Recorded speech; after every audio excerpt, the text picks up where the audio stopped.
Hello, मैं हूं आपके साथ प्रेरणा शर्मा। फरवरी महीने की हवा में ही रोमांस का जादू बिखरा होता है। खासकर 7 फरवरी से 14 फरवरी तक तो हर कपल प्यार के रंग में डूबा होता है।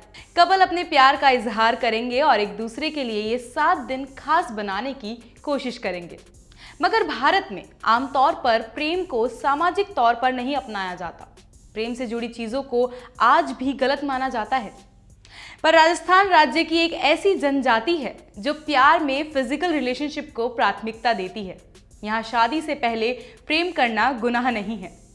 गरासिया जनजाति राजस्थान और गुजरात के कुछ हिस्सों में रहती है। यह ट्राइब के युवा पहले पसंद की लड़की के साथ लिव इन में रहते हैं और फिर बच्चे पैदा होने के बाद ही दोनों शादी के बंधन में बंधते हैं। इसमें एक और ट्विस्ट है।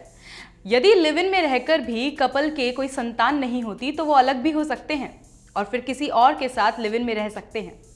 बहुत बार ऐसा भी होता है कि बच्चे पैदा होने के बाद परिवार की जिम्मेदारियों के चलते ये शादी को टालते रहते हैं।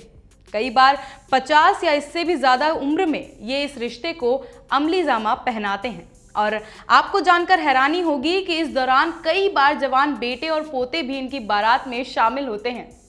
इस जनजाति के एक 80 साल के बुजुर्ग पाबुरा ने जब अपनी 70 साल की लिव इन पार्टनर रूपली से शादी की थी तो उनकी शादी में उनके पड़पोते भी शामिल हुए थे।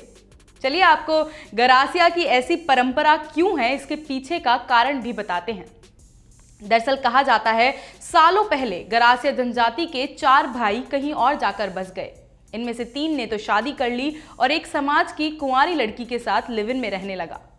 शादीशुदा भाइयों के कोई संतान नहीं हुई, वहीं लिव इन में रहने वाले भाई के संतान हुई और उसी से वंश आगे बढ़ा।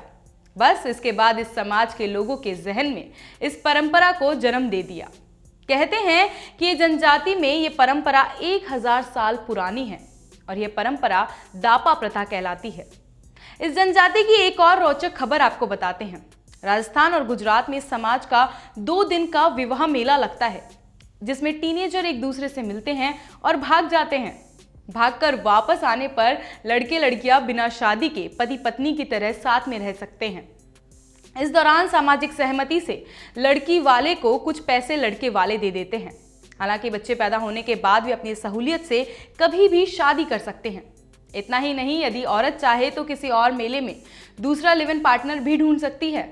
इसके लिए लिव इन पार्टनर को पहले पार्टनर की तुलना में ज्यादा पैसे देने होते हैं।